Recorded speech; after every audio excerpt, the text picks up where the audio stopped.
The first time I heard my own voice coming from the locked filing cabinet in Daniel's home office. I thought our baby monitor had malfunctioned and was picking up some old recording from our phone. But when I pressed my ear closer to the metal drawer, I realized the voice was mine from 3 weeks ago, having a conversation I remembered perfectly. I was asking Daniel about his day. He was answering in that warm, patient tone he always used with me. And then my voice said something I had never actually said.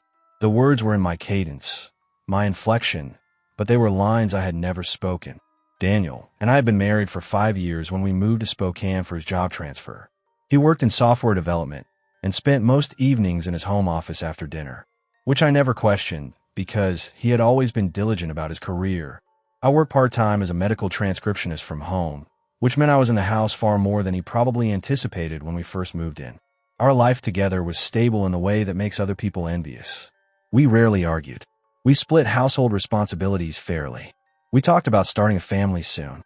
From the outside, we looked like the kind of couple who had figured out the formula for lasting happiness. The filing cabinet had been in his office since the day we moved in. It was one of those industrial gray models with 4 drawers, and Daniel kept it locked at all times. When I asked about it early on, he explained that it contained confidential work documents under NDA and that his company required physical locks in addition to digital security. It made sense. I worked with protected health information myself and understood the necessity of compartmentalization. I never pressed him about it again. The shift began so gradually that I did not recognize it as a pattern until months had passed. Daniel started asking me to repeat stories I had already told him, not in the absent-minded way people do when they are distracted, but with genuine interest, as if hearing them for the first time. He would ask me to describe my childhood again, or to explain how I felt about certain memories, or to recount specific conversations we had years earlier. At first, I thought he was just being attentive, trying to deepen our connection, but the requests became more specific over time. He wanted exact wording. He wanted me to repeat phrases multiple times until I said them in a particular way. When I asked why it mattered, he smiled and said he was working on improving his listening skills and wanted to practice active recall. It sounded strange, but harmless. He also began recording our conversations openly. He would set his phone on the table during dinner and tell me he was testing new audio software for work. He recorded me reading aloud from books, practicing presentations for my job, even just talking on the phone with my mother. He always asked permission first, and I always said yes because refusing felt needlessly suspicious. After a few weeks, I stopped noticing the phone altogether. Recording became part of our routine, like background music I no longer consciously heard. One afternoon in late September, I finished work early and decided to organize the office closet while Daniel was still at his downtown job. The closet was packed with old electronics, tangled cables, and boxes we had never unpacked since the move. As I pulled out a box labeled miscellaneous, a small key taped to the underside of the flap came loose and fell onto the carpet. It was silver, flat, and stamped with a number that matched the filing cabinet model. I held it in my palm for a long time, feeling the weight of a choice I had not anticipated making. I told myself I would only check one drawer, just to confirm it was truly work documents and put the nagging thought to rest. The key turned smoothly. The top drawer slid open without resistance. Inside were dozens of small audio recorders, the kind journalists use for interviews, all labeled with dates and my name. Some were marked morning routine, others dinner conversation, others phone call with mother. The second drawer contained transcripts, printed pages, hundreds of them, documenting things I'd said over months. My words were highlighted in different colors with handwritten notes in the margins, patterns circled, phrases underlined, sections marked repeat, memorize, integrate. The third drawer held video files on USB drives, each labeled with a date and location. I pulled one at random and plugged it into the office computer. The video showed me sitting in our living room 2 months earlier, talking to Daniel about a frustrating interaction with a coworker. I remember that conversation. But in the video, after I finished speaking, the camera stayed on for another 10 minutes.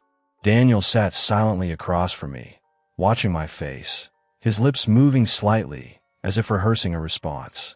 Then he rewound the video on his laptop and played my words again, this time responding out loud in different ways, testing tones and phrases until he landed on one that satisfied him. He paused, nodded to himself, and made a note in a small journal. The fourth drawer was locked separately with a different mechanism. I cannot open it. When Daniel came home that evening, I was sitting in the living room with the transcripts spread across the coffee table. He stopped in the doorway, his face draining of color in a way I had never seen before. For several seconds, neither of us spoke. The silence stretched until it became unbearable.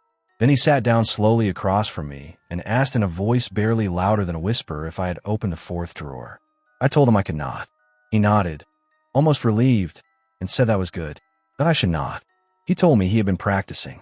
That marriage, for him, had always felt like a performance he did not know how to give naturally.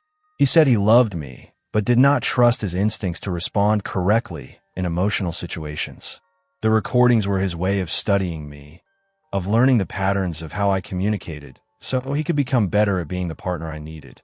He said he'd been doing this since our second year of marriage, and that it had saved us from conflicts he believed would have destroyed the relationship otherwise. Every conversation we had, he claimed, was now informed by years of analysis and preparation. He had become fluent in me. I asked him if anything he had ever said to me was spontaneous. He hesitated, then said no. Not in years. Every response, every expression of affection, every moment of apparent understanding had been rehearsed in advance or refined after the fact using recordings he made secretly when I was not aware. He admitted that he wore a small audio recorder during most of our interactions and reviewed them later to improve his performance. He said the goal was not deception, but optimization. He wanted to be the best possible version of a husband, and this was the only method he had found that worked. I asked him what was in the fourth drawer. His expression changed, something colder and more distant moving behind his eyes. He said it contained recordings of conversations that had not happened yet, scenarios he had scripted and practiced, responses prepared for potential conflicts, difficult news, or emotional breakdowns. He had recorded himself playing both roles, mine and his, speaking my anticipated words in my voice using audio manipulation software, then practicing his replies until they sounded natural. He said he needed to be ready for anything. That spontaneity was the enemy of a stable relationship.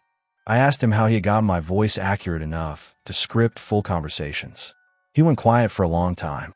Then he admitted that he had been using AI voice synthesis trained on the thousands of hours of recordings he had collected. He could generate my voice saying anything and then practice responding to scenarios that terrified him. Arguments about money, discussions about infidelity, conversations about divorce.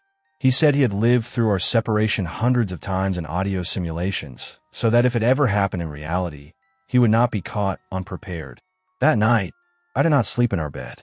I locked myself in the guest room and tried to process the fact that for years, I had been in a relationship with someone who had systematically replaced authenticity with rehearsal. Every inside joke, every moment of tenderness, every time he seemed to understand me without explanation, it had all been premeditated. I was not married to Daniel. I was married to a performance of Daniel that had been refined through relentless practice. The next morning, he was gone. He left a note on the kitchen counter explaining that he needed time to figure out how to be spontaneous, that he understood I would probably leave him, and that he had already practiced what he would say when I served him divorce papers. The note ended with a sentence that made my hand shake. I've listened to that conversation 247 times. I still don't have the right response. I found a therapist the following week and began the process of untangling what had been real in my marriage and what had been performance. The therapist asked me if I thought Daniel had ever loved me. I told her I did not know. Love requires presence, and I was not sure Daniel had ever been fully present in any moment we shared. He had always been 2 steps ahead, preparing for the next interaction, reviewing the last one, optimizing his responses. We were never in the same moment together. 3 months later, Daniel sent me a single audio file via email with no message attached.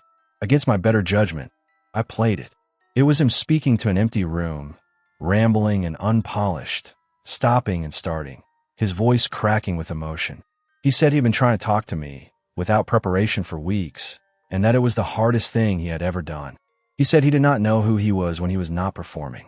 He said he was afraid that without the recordings, without the transcripts, Without the scripts, there was nothing underneath. No real personality. No authentic self. Just a man who had spent years becoming a mirror. The file ended abruptly. I never responded. I moved out of Spokane 4 months later and changed my phone number. But even now, years after the divorce was finalized, I still catch myself wondering how many of my own memories are real. How many conversations I remember fondly were entirely one-sided, with Daniel simply delivering lines he had practiced in advance. I wonder if I ever truly knew him, or if I only knew the version of himself he had engineered to keep me from leaving. The most disturbing part is not that he deceived me. It is that he deceived himself. He genuinely believed that by eliminating spontaneity, he was building a better marriage. He thought love was a script you perfected over time, rather than a series of imperfect moments you navigated together. And somewhere in that house in Spokane, in the fourth drawer of a locked filing cabinet, are recordings of a future that never happened. Conversations we never had. A version of me speaking words I never said, and a version of him ready with all the right answers.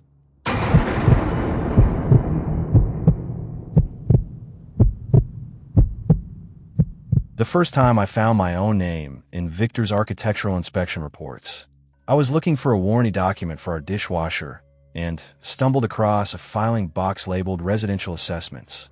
Inside were dozens of inspection reports for houses I had never heard of, all written in Victor's precise, professional handwriting. And on each report, in a section labeled Occupant Suitability Assessment, was a paragraph analyzing me. Not the house. Me. My behavioral patterns, my daily routines, my psychological vulnerabilities. As if I were a structural defect, he was evaluating for future repair. Victor and I met through mutual friends in Portland 6 years ago. He was a licensed home inspector and structural consultant, methodical and detail-oriented in ways I found comforting after a string of chaotic relationships. I worked as a research librarian, and we bonded over our shared appreciation for precision and order. When we got married, he insisted we rent for the first 2 years while he quietly assessed neighborhoods and properties for our eventual purchase. He called it due diligence. I called it sweet. We finally bought a house in a quiet neighborhood in Beaverton, a 1970s ranch that Victor had inspected himself 3 separate times before making an offer. He walked me through every detail: the foundation, the roof, the plumbing, the electrical system. He showed me binder after binder of documentation proving the house was sound. I felt absurdly lucky to be married to someone so thorough, someone who would never let us make a costly mistake. What I did not realize was that the house was not the only thing he had been inspecting. The filing box appeared in our home office about 8 months after we moved in. Victor told me it contained old client files he needed to keep for liability purposes. It sat on a shelf behind his desk, unremarkable, rarely mentioned. I had no reason to look inside until the dishwasher leaked, and I remembered he had filed all our appliance paperwork somewhere in that room. The reports inside were formatted identically to his professional work. Each one documented a property address, square footage, structural observations, and code compliance notes. But mixed into the technical language were sections that had nothing to do with buildings. Subject demonstrates predictable morning routine, leaves for work 7:48 a.m., returns approximately 5:30 p.m., adapts poorly to disruption, requires external validation for decision-making. Another report. Subject maintains minimal social network outside of work. Low risk of interference. Conflict avoidance tendencies present. Favorable for long-term stability. I read through a dozen reports before I understood what I was looking at. These were not properties Victor had inspected for clients. These were homes he had toured as a potential buyer with me during our house hunting process. And the subject in every behavioral assessment was me. He had been studying me the same way he studied load-bearing walls and foundation settling, documenting patterns, identifying weaknesses, measuring suitability. The most disturbing file was labeled Final Selection Analysis. It was dated 1 week before we made the offer on our current house. The report evaluated 3 finalist properties, but the bulk of the text was not about the homes. It was about me. Which layout would limit my independence? Which neighborhood would isolate me from family? Which floor plan would make me most dependent on him for basic household navigation? He had scored each property on a matrix that included structural integrity, resale value, and something he called occupant compliance factors. Our house had scored highest.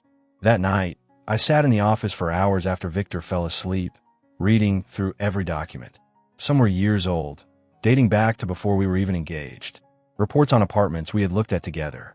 Analysis of my behavior during holidays with his family. Assessments of my reactions to conflict. One file contained a month-by-month breakdown of my emotional patterns, complete with charts tracking my stress levels, social interactions, and what he called deviation events, moments when I acted unpredictably or expressed dissatisfaction. He had been building a profile of me the same way he built profiles of buildings. And just like with buildings, his goal was not understanding. It was control. The next morning, I confronted him. I laid the reports across the kitchen table while he was eating breakfast, and I asked him what the hell I was looking at. He set down his coffee slowly, glanced at the pages, and then looked at me with an expression I had never seen before. Not shame, not guilt, confusion, as if I had just asked him why he wore shoes outside. He told me it was standard practice, that every good relationship required assessment and documentation. He said most people went into marriage blindly, ignoring red flags and incompatibilities until it was too late. He had simply applied professional rigor to our partnership. The reports ensured we were a good fit. They helped him identify potential problems before they became critical failures. He spoke about me the way he spoke about foundations and wiring, systems that needed monitoring and maintenance. I asked him if he understood how insane that sounded. He said he understood I would react emotionally, and that he had anticipated this moment. He pulled out another folder from his desk and handed it to me. Inside was a report titled Disclosure Scenario Analysis. It contained 3 different scripts for how this conversation might unfold, complete with his planned responses to my likely objections. He had practiced this. He had wargamed my discovery of his surveillance and prepared countermeasures for each possible reaction. I asked him if he loved me or if I was just a project. He said the two were not mutually exclusive. That love, for him, meant ensuring stability and compatibility through careful observation and adjustment. He admitted he had been making small modifications to our environment and routine over the years based on his findings, changing our grocery schedule to reduce my external social contact, encouraging me to work from home more often, subtly discouraging friendships he deemed high interference risk. He called it optimization. I called it imprisonment. The breaking point came when I found the modification logs. These were separate from the inspection reports, filed in a locked drawer I accessed using a key from his work bag. The logs documented every change he had made to our home environment without my knowledge. Rearranged furniture to limit my comfort in certain rooms. Adjustments to lighting to affect my mood. Strategic placement of mirrors to make me self-conscious. He had even manipulated the thermostat remotely to make me irritable at specific times, then documented how I responded to stress. One entry read, "Subject exhibits increased compliance when experiencing mild but persistent discomfort.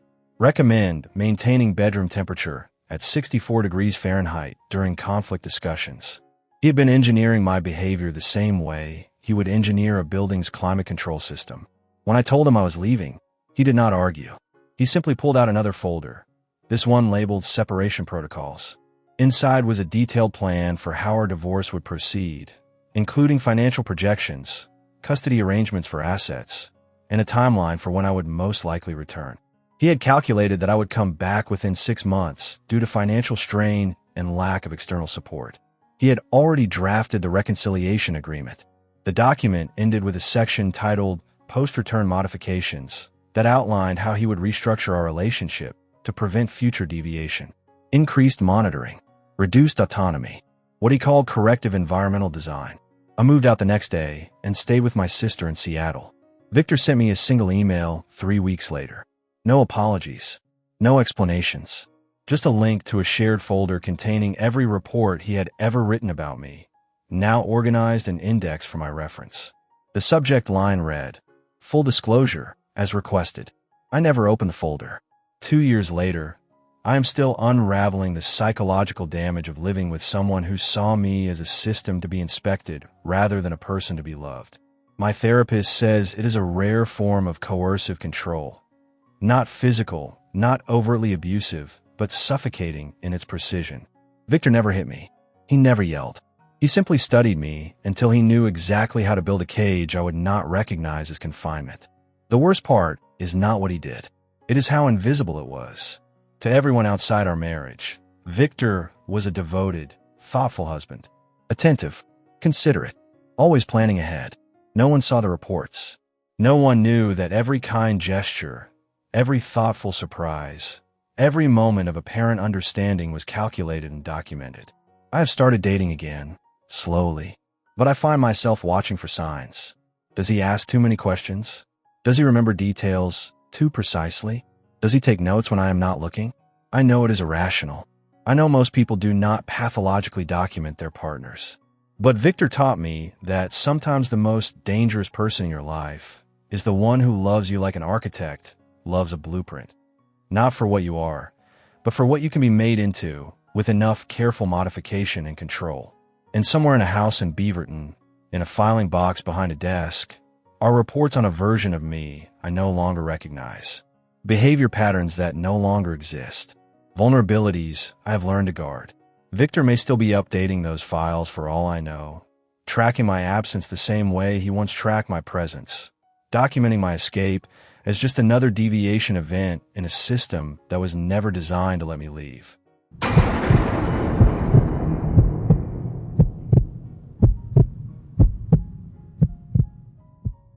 The first time I found Claire's gratitude journal about me written in past tense, I assumed it was some kind of creative writing exercise. The entry was dated 6 months in the future and read, "I am grateful for the years Daniel gave me, even though he is no longer here to share them." I was standing in our bedroom, very much alive, reading words that mourned me as if I were already gone. My hands started shaking before I understood why. Claire and I had been married for 8 years when she started therapy for anxiety. Her therapist recommended keeping a daily gratitude journal to help reframe negative thought patterns. I supported it completely. Claire had always been prone to catastrophic thinking, and I hoped the practice would bring her some peace. She kept the journals in a fabric box on her nightstand and wrote in them every evening before bed. Sometimes she read entries aloud to me. Sweet, simple things. Grateful for morning coffee. Grateful for warm socks. Grateful for Daniel's laugh. Then I found the other journals. It happened by accident. I was looking for batteries in the storage closet and knocked over a box that had been shoved into the back corner. Inside were journals identical to the ones on her nightstand, maybe 24 of them, all filled with Claire's handwriting. I opened one at random, expecting more of the same gentle reflections. Instead, I found pages of grief written about a future that had not happened. I missed the way Daniel smiled at me across the dinner table. I wish I had told him more often how much it meant. The date at the top was 3 months away. I sat on a closet floor and read through journal after journal. Each one was written as if I were dead. Entries mourned my presence in past tense, reflected on memories we had not yet made, and expressed regret for things that had not yet happened. Some entries were dated months ahead. Others were years in the future. One journal was labeled Year 5 Without Daniel and detailed her life as a widow, describing holidays alone, the silence in our house, the weight of my absence. She wrote about scattering my ashes, about clearing out my belongings, about the moment she finally took off her wedding ring. I was sitting on the floor of our closet, alive and confused, reading my wife's prolonged goodbye. That night, I asked Claire about the journals. I kept my tone gentle, non-accusatory, trying to give her space to explain. She went very still when I mentioned them, her face losing color. Then she said quietly that her therapist had suggested a new technique, writing through worst-case scenarios to reduce their emotional power. By experiencing my death on the page, she could supposedly diminish her fear of it happening in reality. She called it exposure therapy through narrative. I asked her how long she had been doing this. She said 2 years. I asked her how many journals she had filled. She said she had lost count. Then she looked at me with an expression I could not read and said, "I have to stay ahead of it, Daniel. If I stop preparing, it will happen when I am not ready." Over the following weeks, I tried to be supportive, but the journals haunted me. I could not stop thinking about the fact that every night, while I slept beside her, Claire was mentally rehearsing my funeral. The intimacy of our life together had become inseparable from her practice of my absence. When she held my hand, was she also imagining the last time she would hold it? When we made plans for next summer, had she already written about canceling them due to my death? I suggested she talk to her therapist about whether this practice was still healthy. She became defensive, insisting it was the only thing keeping her anxiety manageable. She said if she did not process the fear in writing, it would consume her in reality. But I started noticing changes in how she treated me. She took photographs constantly of me reading, cooking, sleeping, just existing in her home. She saved voicemails I left her. She asked me to write down stories from my childhood, as if creating an archive. Everything felt like preparation for my absence. One evening, I came home early from work and found her in the living room surrounded by journals, crying. She was reading entries aloud to herself, rocking slightly, fully immersed in a version of reality where I no longer existed. When she saw me, she did not look relieved. She looked startled, as if I had interrupted something private and necessary. I asked her if she wanted me to die. The question came out harsher than I intended, but I needed to know. She recoiled like I had struck her, and I said of course not. But then she added, I just need to be ready when it happens. Not if. When. That distinction broke something in me. I started reading the journals more carefully, trying to understand the scope of what she was preparing for. Some entries described car accidents. Others detailed sudden illness. A few imagined violence, random shootings, assaults, freak accidents. She had written my death 100 different ways, each one vivid and specific. And in every version, she survived. She mourned, she struggled, but she continued. It was as if she were rehearsing widowhood the way an actor rehearses a role. The most disturbing discovery came from a journal labeled Contingency Planning. Inside were not just reflections on grief, but practical preparations. She had researched funeral costs. She had contacted life insurance companies. She had made lists of people to notify and tasks to complete immediately after my death. She had written drafts of my obituary, multiple versions, tailored to different causes of death. In the margins were notes like confirm cremation preferences and update emergency contacts. She was not just imagining my death. She was planning for it. When I confronted her about the contingency journal, she did not deny any of it. She said it brought her comfort to know she would not be paralyzed by logistics when the worst happened. She said preparation was an act of love, that it meant she was taking our future seriously even in the face of loss. But I could not shake the feeling that she had already left our marriage emotionally. She was living in a space beyond me, where I was a memory she managed rather than a person she experienced. I suggested couples therapy. She agreed, reluctantly. In our first session, the therapist asked Claire to describe her greatest fear. Without hesitation, she said, that Daniel will die, and I will not have said everything I needed to say. The therapist asked if she felt she was saying those things now, while I was still alive. Claire went quiet. Then she admitted that it felt more real to say them in the journals, after I was gone, because that was when the words would matter most. The therapist gently pointed out that this logic meant Claire was investing more emotional energy in a hypothetical future than in our present reality. Claire's face crumpled. She whispered, but if I stop preparing, I will not survive it when it happens. The therapist asked, what if it never happens? Claire looked genuinely confused by the question. We tried for another 6 months. I tried to be present, to reassure her, to prove through my continued existence that her fears were not prophecies. But the journals continued. She could not stop writing my death. It had become compulsive, a ritual she needed to complete every night to feel safe. And slowly, I began to understand that I could not compete with the version of me she had created in those pages. The perfected memory, the sanitized past, the husband whose flaws were softened by absence. I was losing to my own ghost. The day I moved out, Claire did not cry. She looked almost calm, as if this outcome had been inevitable. As I packed my belongings, she sat on the bed and asked if she could keep one of my shirts.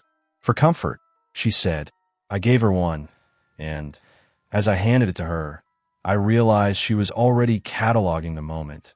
The exact shirt, the exact words, the way to goodbye. She was turning it into a memory, even as it was still happening. A year later, a mutual friend told me Claire had finally stopped writing the journals. She had started dating someone new, someone who did not carry the weight of her anticipated grief. I felt relieved for her. But I also felt a strange, hollow loss. The loss of being mourned by someone who loved me so much they could not stop imagining my death. I wonder sometimes if she kept the journals, if they are still in a box somewhere, a chronicle of a tragedy that never occurred. Hundreds of pages mourning a man who simply walked away. And I wonder if she ever wrote about that, the version of my disappearance that actually happened. The one where I left not because I died, but because I could not survive being grieved while I was still alive.